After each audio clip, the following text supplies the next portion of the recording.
Hotel Sawai Malhar अस्सल मराठमोळं banquet hall AC non AC Mumbai Nashik महामार्ग खातुली येथील सुप्रसिद्ध हॉटेल जेवणाची उत्तम चव आणि स्वच्छतेमध्ये अग्रेसर असलेले शहापूर तालुक्यातील एकमेव ठिकाण हॉटेल सवाई मल्हार आणि सवाई बँक्वेट हॉल चवीचा शोध इथे संपतो। रात्र वैऱ्याची आहे तो पुन्हा आलाय रात्र वैऱ्याची आहे तो पुन्हा आलाय मोक्कार बदमाश आहे त्याच्या काळामध्ये हळूच सुरू केला जातो। मित्रांनो रात्र वैऱ्याची आहे आदिवासी राज्यमंत्री कोण आहे आदिवासी राज्यमंत्री बंजारा समाजाचा माणूस आहे। त्यांना घुसायचंय याला घुसवायचंय तुमच्यात भांडणं लावायचे आहे अशा वेळी काय कराल।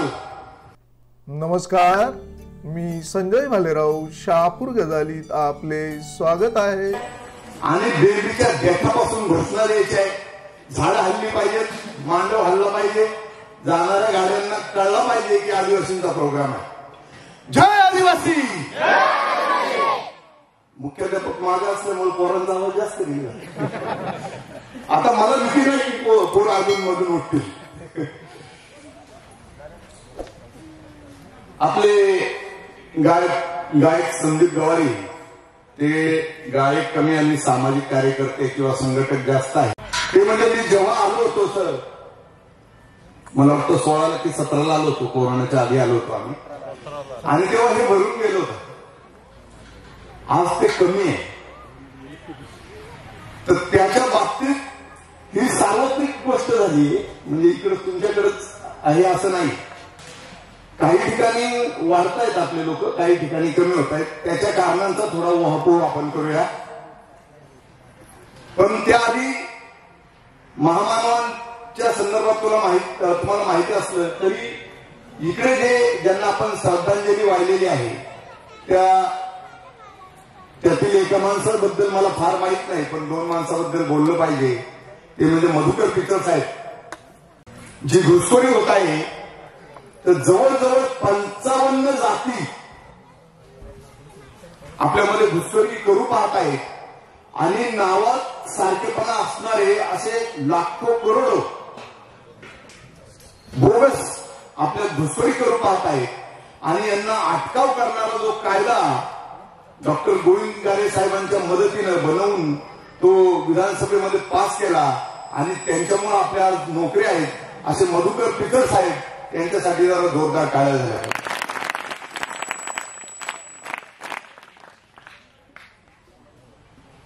भूमिसेना नावाची संघटना काढून म्हणजे वारल्यांना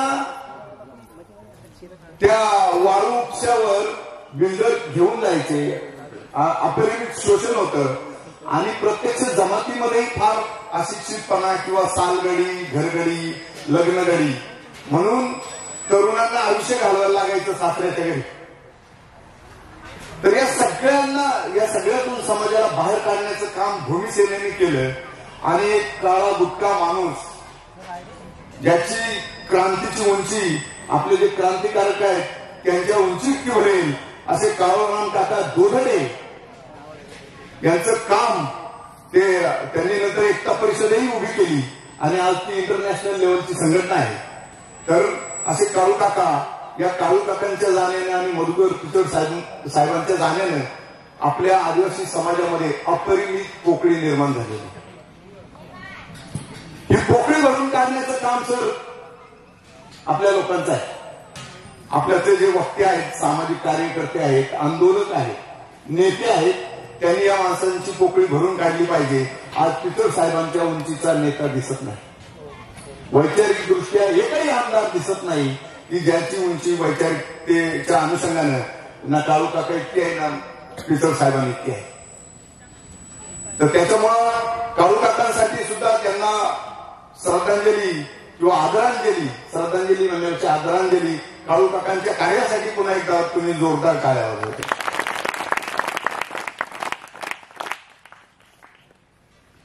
आता येऊ विषयावर आज वाघ वारस आहे प्रस्तावनेमध्ये आमच्या सरांनी सांगितलं वाघबारस कशासाठी वगैरे. आपण जंगलाचे, जंगल आपलं, आपण जंगलात वाघ, आपण त्याला घाबरतो, तोही आपल्याला घाबरतो. हे रिलेशन आहे. पण त्याला घाबरतो म्हणून त्याच्यासाठी सण आला का वा, तर त्याला घाबरतो म्हणून नाही आला सण. वाघाचं महत्व फक्त महादेव कोळी जमातीमध्ये नाही, जगभरच्या आदिवासी जमातींमध्ये वाघाचं महत्व आहे. पैकी महाराष्ट्रातील 45 जमातीपैकी 40 जमाती तरी वाघबारस साजरा करतात. आपण प्रत्येक घटनेच्या पाठीमागचा कार्यकारण भाव जर जाणून घेतला, त्याच्या पाठीमागं काय कारण आहे बुवा, ते जर जाणून घेतलं तर आपल्याला आपली वाटचाल किंवा आपण जो कार्यक्रम करतो किंवा जे काम करतो त्याचा अर्थ लागतो. आणि म्हणून वाघबारशीच्या पाठीमागे नेमकं काय कारण असावं बाबा. त्यांनी अजून एक उल्लेख केला की जर जंगलात वाघ नाही राहिला तर जंगल मरतं, किंवा वाघ जर मारला गेला तरीही जंगल मरतं.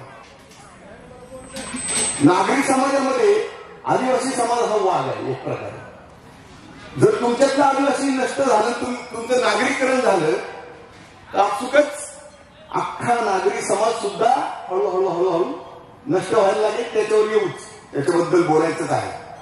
पण आपण वाघबारशीची म्हणजे वाघबारशीचा खुलासा करू, उलगडा करू. धनगर आदिवासी आरक्षणाच्या निमित्तानं पायाला भिंगरी लावून खूप सारे कार्यकर्ते महाराष्ट्रभर फिरले, मोर्चे आंदोलनं केली. आणि तेव्हा असं लक्षात आलं की बाबा धनगर म्हणतायत आम्ही आदिवासी, इतर खूप साऱ्या जमाती म्हणतायत आम्ही आदिवासी, मग आपण आदिवासी जो आहोत खरे, तर त्यांच्यातला ना आपल्यातला फरक काय.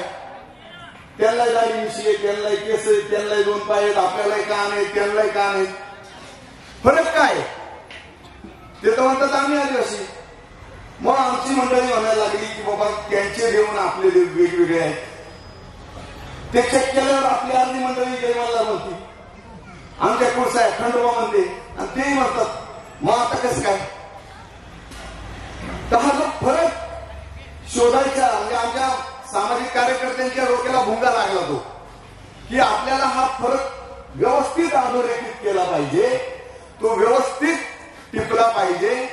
याचा अर्थ जातीवाद केला पाहिजे असा नाही. तो त्या जातीचा, तो धनगर, मी आदिवासी म्हणून तो श्रेष्ठ, मी कनिष्ठ किंवा मी श्रेष्ठ, तो हा भाग नाही. या लढाईमध्ये तुम्ही लोकांनी आम्हाला आमच्या अनिच्छेनं ओढलंय.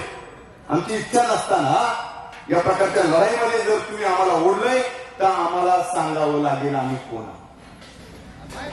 तो शोध घेत असताना एकदा मी तिकडून येतो भीमाशंकरकडनं, असंच रान आहे. याच्यापेक्षा म्हणजे हे थोडं वन खात्याने वसवलेलं वाटते, फार आहेत वगैरे. आमच्याकडं नॅचरल जाळी आणि सगळं कळंबाची झाडं, तुमची वर्षाची झाडं, उंबर, आंबा वगैरे रायवा मोठं. तर तिकडे एका लग्नाला गेलो होतो मावशीच्या, आणि लग्न लावलं 20 किलोमीटरवर मावशी राहत होती, म्हणून मावशीच्या गावाला मोटरसायकलवरनं चाललो होतो. माझ्या असं लक्षात आलं रस्त्याच्या दोन्ही बाजूला रान होतं. माझ्या एक गोष्ट लक्षात आली की साबर किती जणांना माहिती आहे, हातवर करा. पोरांना माहित आहे साबर, त्याला माहित आहे काय असते साबर. सांग काटेरी झाड असतं, जरा जोरदार टाळ्यावर जाते. निवडुंग प्रकारातलं काटेरी झाड असतं साबर. साधारणतः मी जेवढा उभा राहिलो तेवढी उंची असते, काही झाडांची जास्त उंची असते, आणि त्यांना अशा फांद्या असतात. त्या फांदीवर किती पानं असतात, मोजून 3 पानं असतात. आता हे झाड पाहिलं आपल्याला पानं, पण साबरीच्या झाडावर फक्त 3 पानं असतात. माझ्या असं लक्षात आलं की साबर दोन्ही बाजूला वाढली, रस्त्याच्या ह्याही बाजूला वाढली, त्याही बाजूला वाढली, फक्त साबरच वाढली. तर काय चैन पडा ना. मग ते एक गाव लागलं मध्ये, तिथं सोयरा होता. म्हणलं पाहुणं सोयरा काय म्हणला, आज मला सावरच गेले. तुम्हाला वानराला तिचं बोकं खाल्लं, वानराला बोकं खाल्लं तिचं. बोकं म्हणजे पान, कवळी पान. आता पान हे झाडाचं काय आहे, नाक आहे, श्वास तिथनं घेतला जातो ना. झाडाला श्वास कुठनं मिळतो, पानातून, बरोबर ना. ऑक्सिजन कुठनं मिळतो आणि कार्बन डायऑक्साईड कुठनं बाहेर टाकतो झाड, पानातूनच. तर ते पानच खाल्यावर ती मेली साबर. मग मला वांदरांनी फक्त मग याची साबरची पानं खाली, तुम्हाला ना. पण मग म्हणलं याच्या आधी खाली असतील ना, वांदराला आताच पानं खाली मग ती मेली, असं कसं झालं, याच्यापूर्वी खात असेल ना. तर तो म्हटला नाही, आता रानात वाघ नाही म्हणून झाडावरचं वानर जास्त प्रमाणात खाली येते आणि काय खाते, साबरीची भोकं त्याला आवडतात म्हणून ते खाते. आणि तुमच्या माहितीसाठी इथं अर्ध्या आमच्या जुन्या मंडळींना माहित असेल, पण नोकरीसाठी इकडे आले त्यामुळे कदाचित माहिती नसेल. साबर हा जंगलातला दवाखाना आहे. ज्या प्राण्याला जखम होते तो प्राणी, जंगलातला प्राणी जाऊन साबरीला अंग घासतो, ते चीक अंगावर घेतो आणि जखम भरते. आपल्याकडे पाचवी पूजली जाते, पाटा पूजला जातो, बरोबर. 12 बळी काढतात. कोणत्या कोणत्या वनस्पती ठेवतात आपल्याकडे पाचवीला, साबर कुठे कुठे ठेवतात, दरवाजाच्या बाहेर, बाळाच्या उशाला, बाळाच्या पायथ्याला आणि नहानीला एवढं एवढं एवढं एवढं तुकडं करून ठेवतात. का बरं, जसं तो रानातला दवाखाना आहे तसं साबरीला एक विशिष्ट स्मेल आहे, गंध आहे, वास आहे. साबर सॅनिटायझरचं काम करते साहेब. साबर हे सॅनिटायझर आहे. ते तुमच्या घरातलं वातावरण काय करतं, क्लिअर करतं, क्लीन करतं, जंतू नाशक आहे. आणि म्हणून आपल्या पूर्वजांनी आपल्या पाचवीमध्ये त्याची योजना केलेली आहे. आता जंगलातला दवाखाना नेला म्हणल्यावर जंगलातले प्राणी राहतील का, प्राणी संपायला सुरुवात झाली तर प्राण्यांच्या आधारावर जैवसाखळी आहे रानातली. आणि म्हणून हळूहळू काय मरतो, रान मरतं. काय झाल्याने रान मरतं, काय झाल्याने रान मरतं सांगा, एवढ्या आवाज पोरांनी. कशाने रान कशाने मरतं, हा, साबर मेल्यांनी, बरोबर ना. नाही, रानातून वाघ नष्ट झाले. वाघ गेला, वाघ जमिनीवर आलं, साबर खाल्ली, साबर गेल्यामुळे प्राणी मारायला लागले, प्राण्यांमुळे जैवसाखळी बिघडली आणि हळूहळू हळूहळू प्राण्यांवर आधारित कीटक वाढले किंवा इतर गोष्टी वाढल्या. वेली ज्या आहेत, ज्या वेली खाल्ल्या जातात, ज्या वेली झाडाला वेढतात आणि एका पॉइंट नंतर झाड मरतं, त्या वेली वाढीच लागतात आणि हळूहळू हळूहळू जंगल मरतं. आणि म्हणून जंगलाचं किंवा वाघाचं महत्व जंगलासाठी वादातीत आहे. आणि हे हजारो वर्षाच्या एक्सपिरियन्सनी आदिवासींनी ओळखलंय.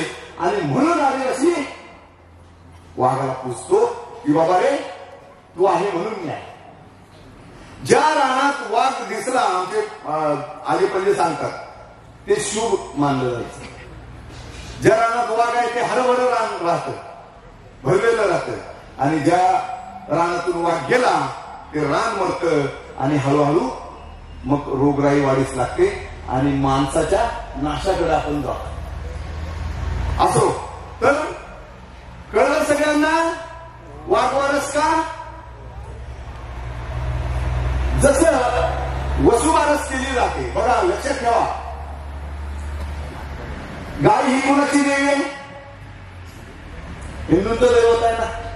गाय कुणाचं दैवत आहे, कुणाचं दैवत आहे, हिंदूंचं. आणि गायीला होतो तो गोरा, जो जेव्हा लहान असतो त्याला काय बोलतात, वसू. तर त्या वसूची बाळच करण्याची प्रथा कोणी ठेवली आहे चालू, ब्राह्मणांनी. म्हणजे त्यांनी त्यांची संस्कृती दावून ठेवली, म्हणजे त्याला काही संवर्धन करून ठेवले. पण आपण आपली संस्कृती आता विसरत चाललोय. पण लक्षात घ्या, 2च वारसी चालू आहेत, मधल्यांच्या वारसी नाहीये. मराठा, माळी, तेली, तांबोळी, कुंडी. भले ते हिंदू म्हणत असतील स्वतःला, परंतु हिंदू हा धर्म नाही, हा विविध संस्कृत्यांचा समुच्चय. आता हा मोठा विषय झाला, त्याच्याकडे आपल्याला जायचं नाही. पण 2च वारसी टिकून आहेत, एक आहे वसुबारस आणि दुसरी वाघबारस. आणि म्हणून ही वाघबारस आपण साजरी केली पाहिजे. आता तुम्ही पारंपरिक पद्धती तर ती कशी वापरता माहित नाही मला. चिबडा बिबडा आणल्यात का असं सर? चिबडा आणल्यात काय? खीर बी केले का नाही? हा, मग ते वाघे पळवायचे का नाही? मग त्यांनी मारणार काय? दगडाने मारणारी संस्कृती आपली नाही. म्हणजे तुमच्या रानातून चिवडा ठेवली, काकडी कापा चिवडा असो, टमाट्याने हंता. बरं. बघा, लक्षात घ्या, त्यांची वसुबारस टिकून आहे कारण त्यांचं संघटन टिकून आहे. त्यांनी 1925 RSSची स्थापना केली आणि त्या संघटनेची घटना लिहिली आणि त्याच्यात अंतिम ध्येय लिहिलं, आर्यावर्त बनवायचा. त्याचं पहिली स्टेप भारतात सत्ता, दुसरी स्टेप या आजूबाजूचे कंट्रीज, आणि तिसरी स्टेप आर्यावर्त, हिंदू राष्ट्र. आदिवासी कोळी महादेव व्यक्त प्रतिष्ठानची लिखित भूमिका आहे कसं नाही, मला तुम्हाला मी त्यांना सुद्धा विचारणार. एक ग्रुपची लिखित भूमिका आहे.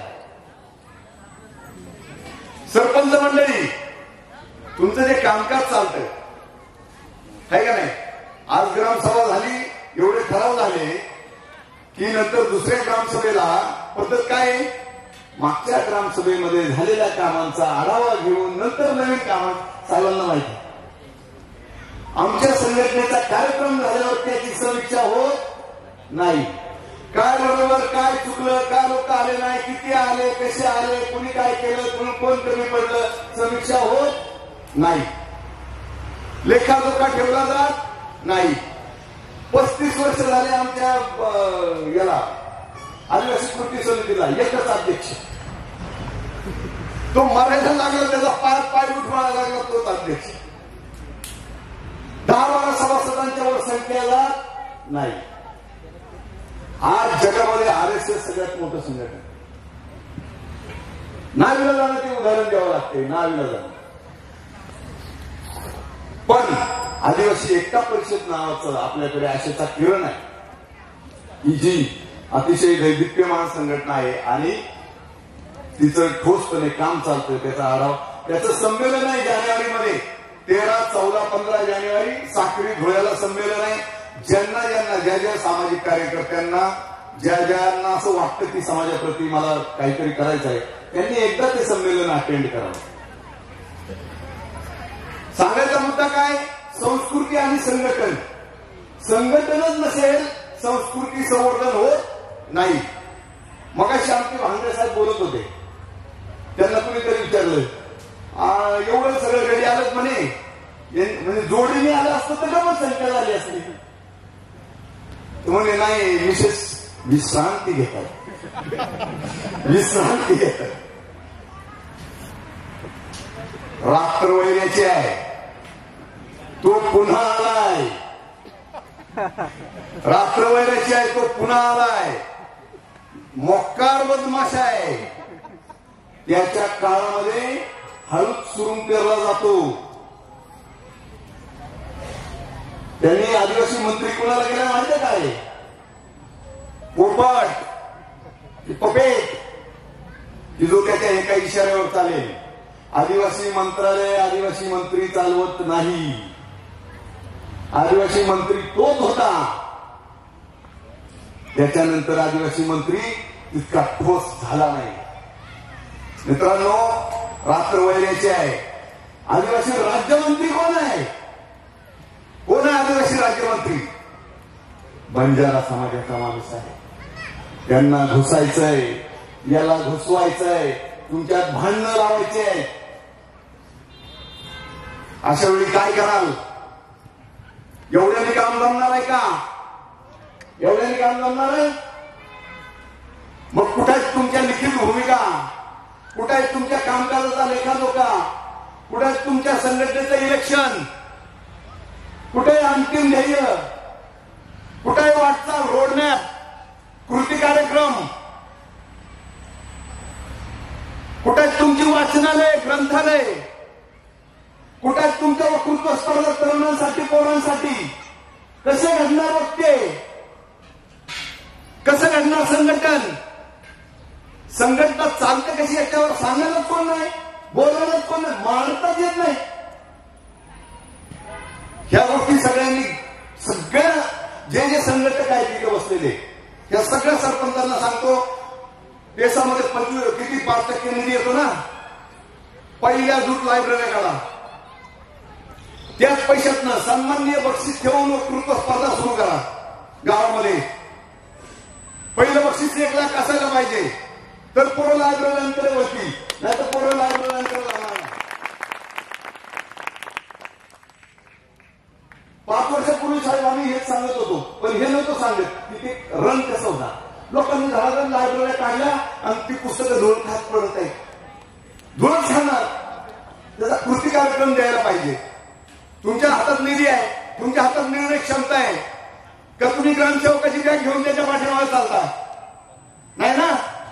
आमच्याकडे बरेच सरपंच ग्रामसेवकाची बॅग स्वतःच्या काखात मारून ग्रामसेवक पूर्ण हा मागे चालतो. कधी तसं केली साहेब, हे घे, मग त्याला 2% देतो ग्रामसेवक. नाही चलेगा, चालणार नाही. आणि म्हणून पहिलं तर संघटन आणि दुसरं संस्कृती संवर्धन. नाहीतर धनगर आता थोडक्यात गेले. गेल्या वेळेस 1च होता, आता 7 आहेत. धनगरांचे किती आमदार आहेत? 7 निवडून आले. 7. आपले 25-26 आहेत, 7ही येत नाहीत. 7ही येत नाही. तुमची भीतीच नाहीये त्यांना ना, कारण तुम्ही निवडून देत नाहीत त्यांना. तुम्ही बटन दाबता, पण त्यांना त्यांचे पक्ष निवडून देतात असं त्यांचं म्हणणं आहे. इथे किती % आहेत आदिवासी शहापूरमध्ये? 35% नॉट बॅड. 35%चा आमदार होऊ शकत नाही? आरामात होऊ शकतो. 35% मतदान जर 1 झालं, 1% आरामात आमदार येऊ शकतो आदिवासी. पण त्यासाठी काय पाहिजे असं साहेब? तुम्ही माणूस बांधला पाहिजे. माणसाला माणूस बांधला पाहिजे करकचून. महिला नशीब आले आतापर्यंत एवढ्या, नाही तर 4च दिसत होत्या. मी परेशान. एकदा आपल्या स्टेजवर एकही महिला नाही, एका महिलेचा फोटो बी नाही. आणि मात्र सत्ता आदिवासी त्याच्या आईचा पोटामध्ये. काय म्हणजे आमच्यासारखे कार्यकर्त्यांनी काय करावं? सर आम्ही पुण्यामध्ये ते केले. आम्ही पुण्यामध्ये भांडून आमचे कार्यकर्ते काही कमी नाही. काय होतं, महिलांना प्रोग्राम पाहिजे, दिल्ली नाच गाणी लागत आहेत आणि नुसतं नटायला लागत आहे. माईनच बघेन, गाठला बघेन, मग असं घालून कार्यक्रमाला जातात. पण राणी दुर्गावतीच्या नावानं महिलांसाठी वर्षातला एक प्रोग्राम आम्ही वर्षातला एकदाच वर्गणी करतो पुण्यामध्ये 9 ऑगस्टच्या निमित्तानं. आणि 3 प्रोग्राम घेतो. 9 ऑगस्ट संयुक्त जयंती ना राणी दुर्गावती जयंती. राणी दुर्गावती जयंतीचं टोटल प्लॅनिंग महिला करतात. अध्यक्ष महिला, वक्त्या महिला, सगळं महिला, सूत्रसंचालक महिला. आता त्याच्यामुळे भांडणं चालू आहे. ठीक आहे, चालतंय, पण तयार येत आहेत, संघटित होत आहेत, जमा करतायत महिला, बचत गट स्थापन करतायत. संघटन असं होतं, तुम्ही आपल्या सोबत आलेल्या कार्यकर्त्याच्या हाताला काम दिलं पाहिजे, डोक्याला काम दिलं पाहिजे. संघटनेमध्ये खूप सारे कार्यकर्ते आले आणि कार्यक्रम संपला की जर दारूच्या पार्ट्या करायला जात असतील तर मग मागं, मग संघटन खालं वागायला. तर त्याच्यामुळं काय कृती कार्यक्रम असतात, प्रत्येक संघटनांच्या भूमिका, एकता परिषदेची भूमिका वाचायला उपलब्ध आहे, RSSची भूमिका अभ्यासायला उपलब्ध आहे, दलित पॅंथरची भूमिका अभ्यासायला उपलब्ध आहे, विविध सामाजिक संघटना ज्या बहुजनांमध्ये काम करतात वाचायला उपलब्ध आहे. त्या वाचा, त्यांचा अभ्यास करा आणि नेत्यानं संघटन करा, हे सांगण्यासाठी आज मी काढलं. आजचं उदाहरण, आज 25 डिसेंबर, 25 डिसेंबर आज देहूरोडला बाबासाहेबांनी विहारची स्थापना केली होती. तिथे आज तिथं मारण्याची गर्दी आहे. कुणाला सांगायला लागत नाही, दलित संघटना सांगत नाही तिकडे या. तिथं गाववाल्यांना आयोजन करावं लागतं, परेशान होतात, बजेट आउट ऑफ जातं, कारण लोक तेवढे येतात, न सांगता लोक येतात. 6 डिसेंबरला कुणी नेवता देतं का त्यांना? मोराळी जातं का कुणी त्याला? किती जणांना मोराळी शब्द माहिती आहे? हात वर करा. 2 3 आणि बरेच मागे बरेच जणांना माहिती आहे, पुढे 2. बोळवणी नाही, बोळवणी म्हणजे पाठवणी, बोळवणी वेगळी आणि मोराळी वेगळं.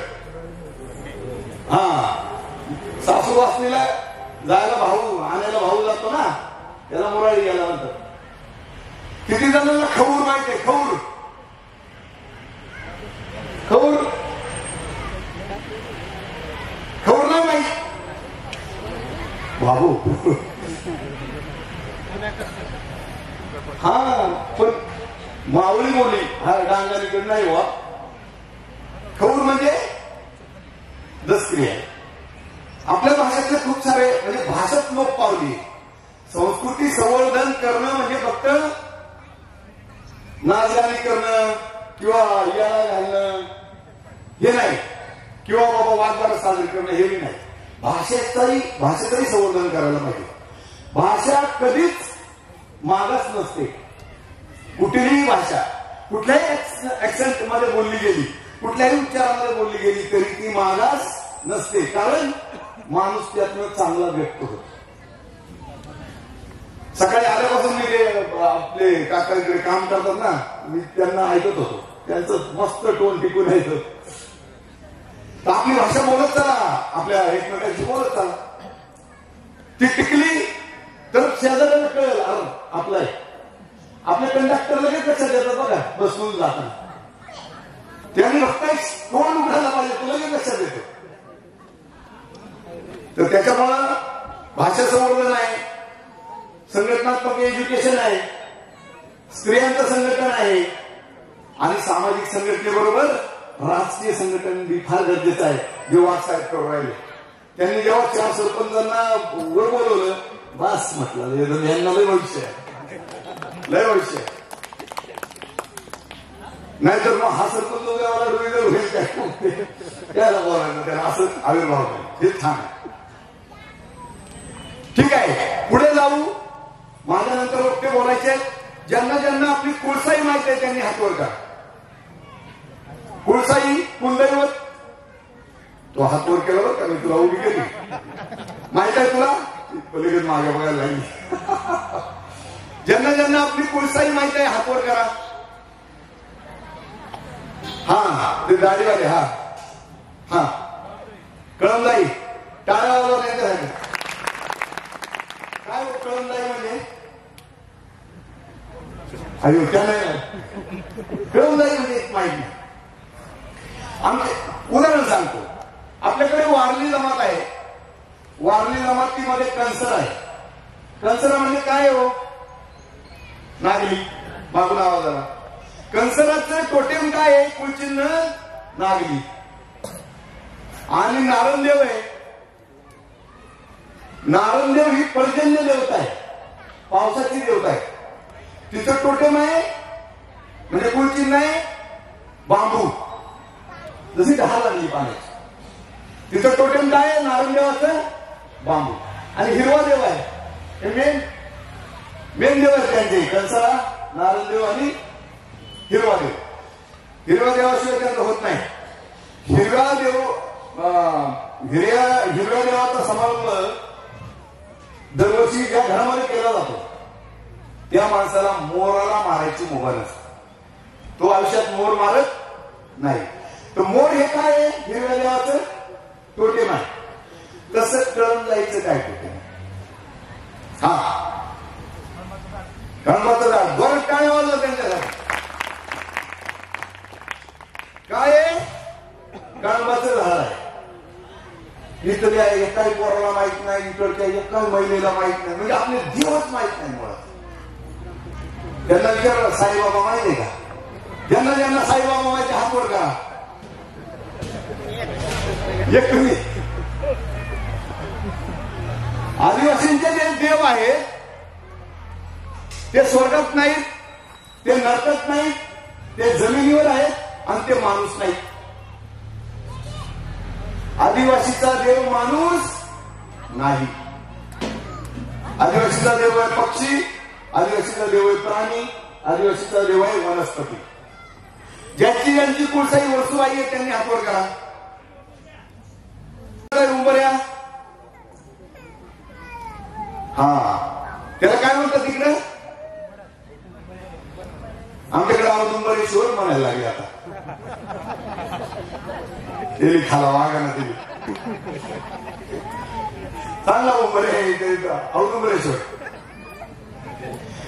आता जर आदिवासींचे देव पक्षी, प्राणी आणि वनस्पती आहे, तर जसं आपण वाघाच्या असण्याबद्दल त्याचा पाठीमागचा कार्यकारण भाव शोधला, तसं हे आपले देव कसे? कळंबाचं झाड कसं, वर्षाचं झाड कसं, उमराचं झाड कसं, घोरपाडाई कशी, कळसुबाई कशी, गडजूबाई कशी. महादेव कोणते हे देव आहेत ना. अजून कोणतेच महादेव कोणते देव? तुमची कुठचाही माहिती आहे का?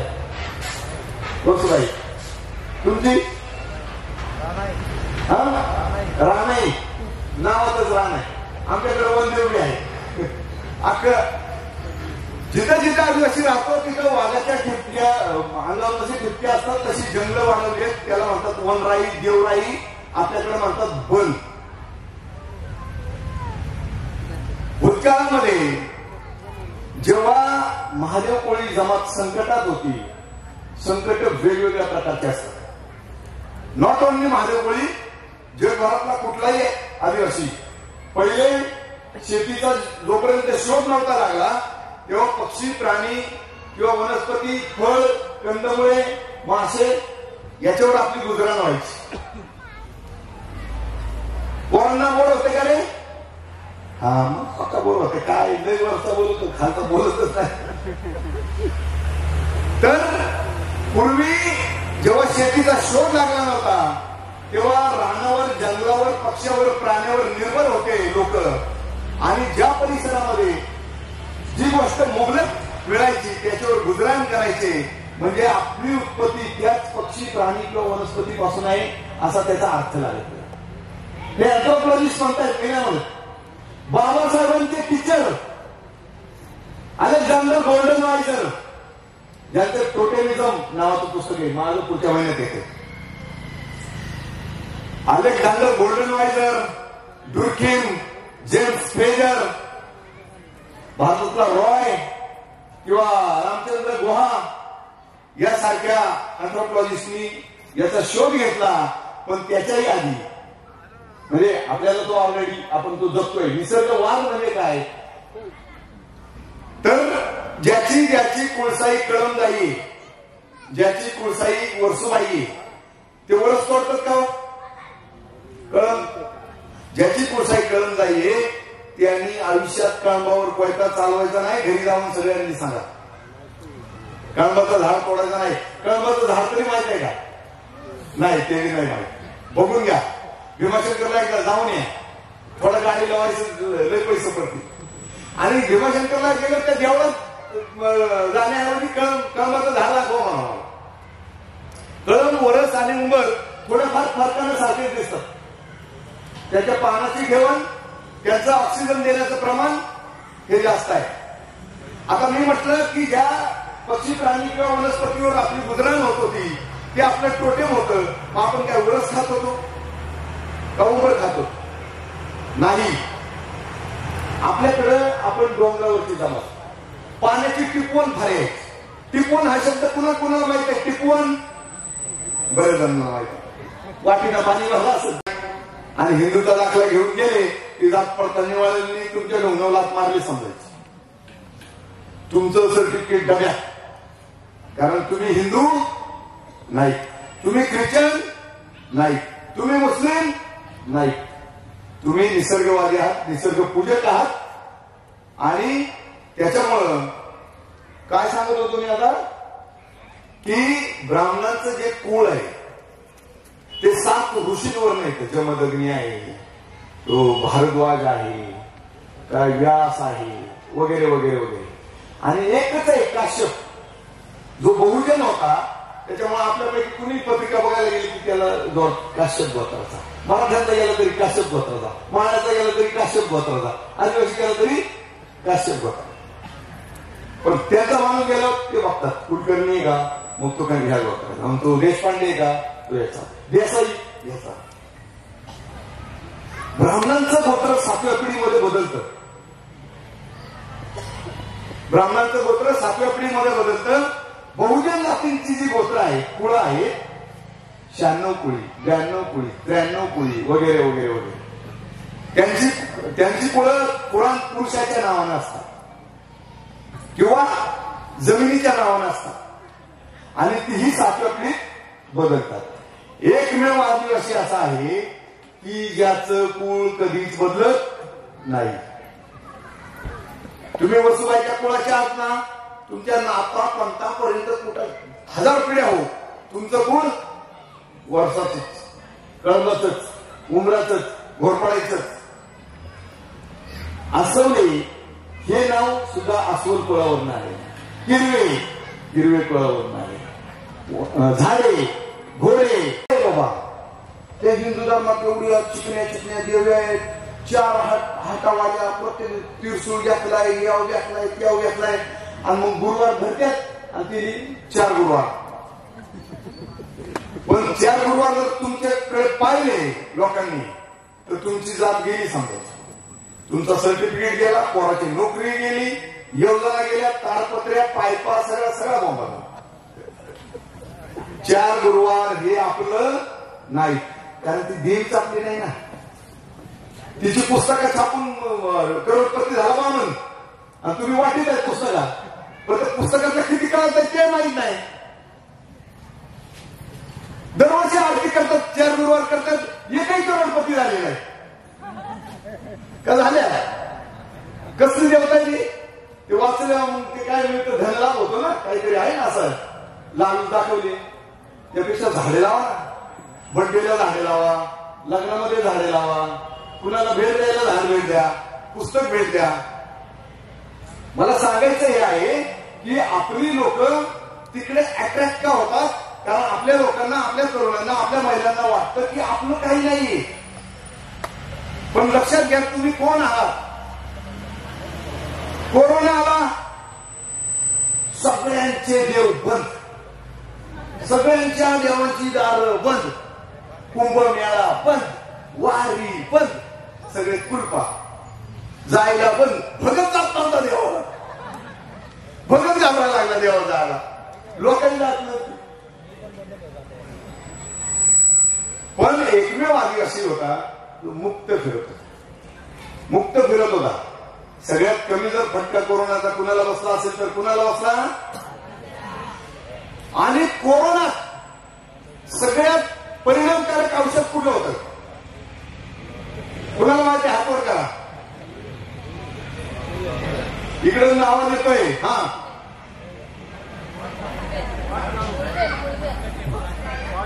मुआजिजा,